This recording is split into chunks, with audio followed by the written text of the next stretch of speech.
Port Charles on the brink, a mob war erupts as a tragic death ignites a firestorm of betrayal and revenge. The city of Port Charles has long been a landscape of simmering tensions and clandestine power plays, a place where family loyalty and criminal enterprise are woven into the very fabric of its identity. For years, the undisputed king of this volatile domain has been Sonny Corinthos, a man whose name commands both fear and respect. But the foundations of his empire are now trembling, shaken by the arrival of a formidable new rival, the cunning and ruthless media mogul Warren Sidwell. In a dramatic escalation that has sent shockwaves through the community, a tragic death and a devastating act of arson have become the twin catalysts for an all-out mob war, threatening to consume not just the combatants, but everyone caught in their devastating wake. The apparent suicide of Natalia Ramirez, a woman intricately and controversially tied to both Sonny and Sidwell, has become the public flashpoint for this conflict. Yet, her death is shrouded in suspicion. Was it a final, desperate act of a woman in despair, or the cold, calculated silencing of a potential witness?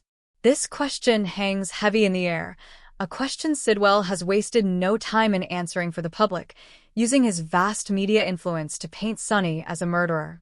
Compounding the chaos, a firebombing at the beloved local establishment, Charlie's Pub, has left Sonny's own daughter, Christina Corinthos Davis, trapped within the inferno, a brutal message that this war will have no boundaries and will spare no one.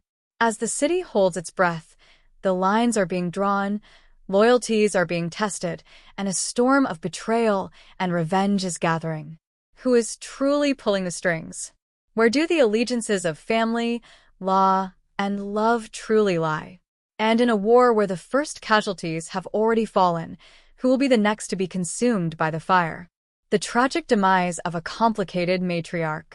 To understand the magnitude of the current crisis, one must first understand the enigma that was Natalia Ramirez, masterfully brought to life in a brief but explosive tenure by soap opera veteran Eva LaRue.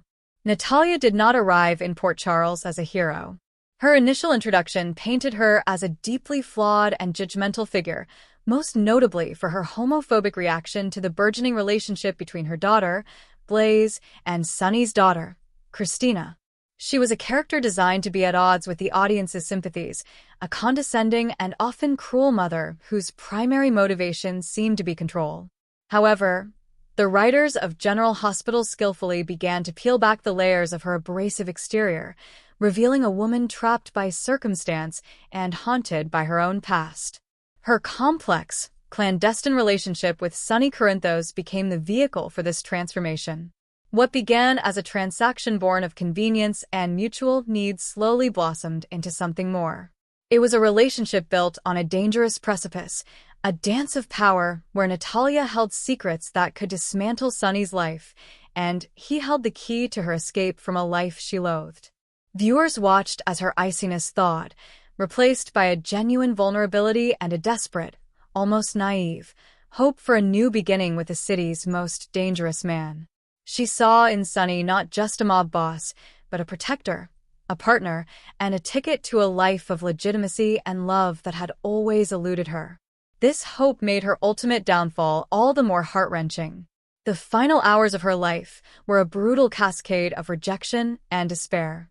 After a misguided and public interruption at the christening of Sonny's granddaughter, Daisy, she was coldly dismissed. The dream she had so fiercely clung to, a life with Sonny, away from the shadows, crumbled in an instant. The man she believed would be her savior was, in the end, the one who cast her out. This public humiliation, coupled with the crushing weight of her own past actions, sent her spiraling. The teaser for the fateful week showed a woman utterly broken. In the sterile loneliness of her hotel room, the same room that was once a symbol of her potential escape, Natalia succumbed to her demons, turning to a lethal cocktail of alcohol and prescription pills. Her subsequent collapse, her eyes rolling back in a final, silent surrender, marked a grim and definitive conclusion to her story. For longtime soap fans, this narrative turn was underscored by the real-world news of Eva LaRue's departure from the show. An actress beloved for her iconic role as Maria Santos on All My Children, LaRue had brought a seasoned gravitas to Natalia.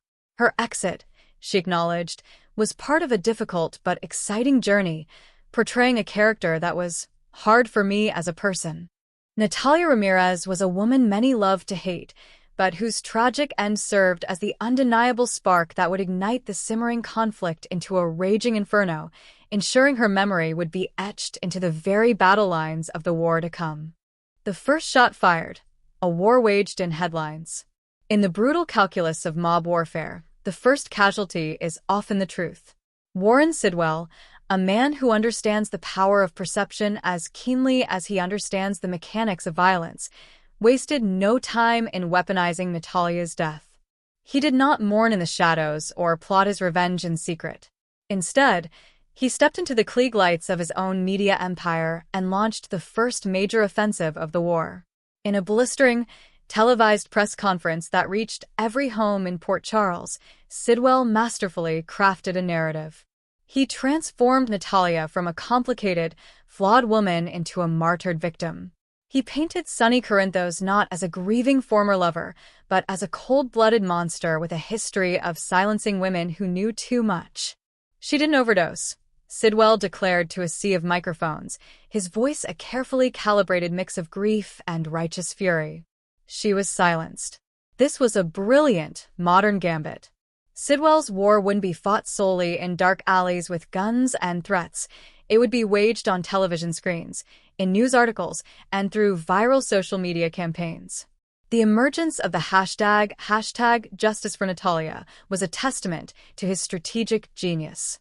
He was turning public opinion into an army, casting doubt and suspicion upon the Corinthos empire from the outside in. His accusations were bold and inflammatory, alleging that Sonny orchestrated Natalia's demise to protect his secrets, a claim that, while unsubstantiated, resonated with the public's long-held fears about the city's criminal underworld. Sonny's response, in stark contrast, was one of stoic, almost unnerving silence. He issued no public statement, offered no defense. Instead, his actions spoke volumes. Extra security began to appear, silent and watchful, around his properties and, more importantly, around his family. To his enemies, this could be seen as the paranoia of a guilty man. To his allies, it was the prudent preparation of a king anticipating a siege. This quiet fortification only fueled the speculation. Was Sonny a man in control, weathering a storm of lies with calculated patience? Or was this the unsettling calm of a leader backed into a corner, his options dwindling as his new rival successfully dictates the terms of engagement? The battle for Port Charles had begun, and the first front was a war of words, with Sidwell landing a powerful, public blow before Sonny had even drawn his sword. Collateral damage, a family in flames. A war between titans like Corinthos and Sidwell is never confined to the combatants. Its shockwaves ripple outward, and the first to be rocked are those closest to the epicenter, their families. The conflict has become a crucible, testing the bonds of love and loyalty and threatening to burn away everything these families hold dear. Christina's guilt and peril. No one embodies the tragic collateral damage of this war more than Sonny's daughter, Christina. The firebombing of Charlie's pub was a calculated act of terror, and its timing was no coincidence. It was a direct, brutal message to Sonny, and Christina was the unwitting pawn. Trapped inside the burning establishment, she faced not only mortal danger, but also the crushing weight of her own guilt. Her earlier confrontation with Natalia at the christening, a moment of familial discord, now felt, in her mind, like a catalyst for the tragedy. This internal turmoil, combined with the physical peril she endured, has left her scarred in more ways than one. The question that haunts the family is a terrifying one. Was the fire an indiscriminate act of violence, or a targeted strike designed to inflict maximum pain on Sonny by endangering his child? The Corinthos sons, a house divided. The escalating crisis has exposed the deep fissures within the Corinthos brotherhood. Dante, the loyal son and dedicated police officer, is incensed. He watches with fury as the city, swayed by Sidwell's media machine, turns against his father. His loyalty is absolute, his anger palpable. In stark contrast is Michael, the prodigal son who has long wrestled with his father's legacy. His history of criticizing Sonny's choices makes his current silence deafening. Is he quietly supporting his father in his time of need, or is he biding his time, his disapproval simmering beneath a calm exterior? This uncertainty creates a palpable tension within the family unit. Adding to this pressure is Michael's wife, Willow, who, fearing for their children's safety, is desperately pleading with him to flee Port Charles, a clear sign that even those on the periphery can feel the heat of the approaching flames. The grieving children, Blaze and Marco. The war's most innocent victims are the children left to navigate the wreckage of their parents' choices. Blaze, Natalia's daughter, is not just a grieving child, she has become an unwilling key witness. Her defiant public statement, "She wasn't suicidal. She was scared. Someone made sure she stayed scared," directly contradicts Sidwell's narrative and plants a seed of doubt that could unravel his entire campaign. She is a voice of raw, emotional truth in a sea of calculated lies.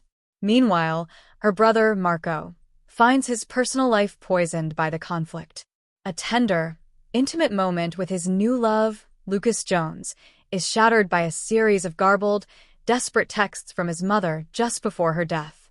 This heart-wrenching interruption serves as a poignant reminder that in this war, there are no safe havens. The violence and paranoia seep into every corner of their lives. The women in the crossfire, Carly, Anna, and Jordan. The powerful women of Port Charles are also being forced to navigate this treacherous landscape. Carly Spencer, Sonny's formidable ex-wife, proves that old loyalties die hard. Her clandestine meeting with Sonny demonstrates an unbreakable bond, a partnership forged in years of shared crisis. Law enforcement, represented by Anna Devane and Jordan Ashford, finds itself in an impossible position.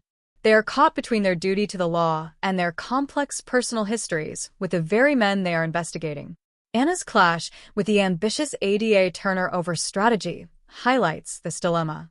Even Portia Robinson's seemingly separate subplot of manipulating Curtis is a reflection of the larger theme. In a city at war, personal machinations and intimate betrayals become just as dangerous as any bullet. The chessboard is set, alliances, betrayals, and the unseen hand. As the conflict intensifies, the streets of Port Charles have transformed into a grand chessboard, with each player making calculated and often desperate moves. This is not just a brawl, it is a strategic campaign where every action has a consequence, and the threat of checkmate looms over all. Sonny Corinthos, the seasoned grandmaster, is mobilizing his forces. His recent, quiet trips to Puerto Rico and hushed meetings with his trusted associate, Brick, are clear indicators that he is not sitting idle. He is calling upon old alliances, consolidating his power, and preparing his defenses for a protracted siege.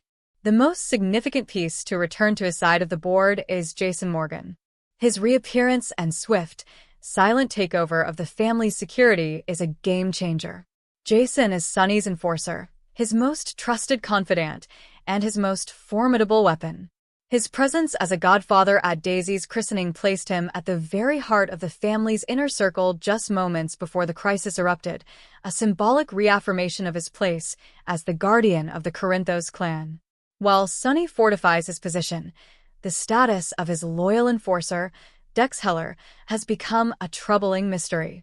Dex has gone dark, his sudden disappearance sparking rampant speculation.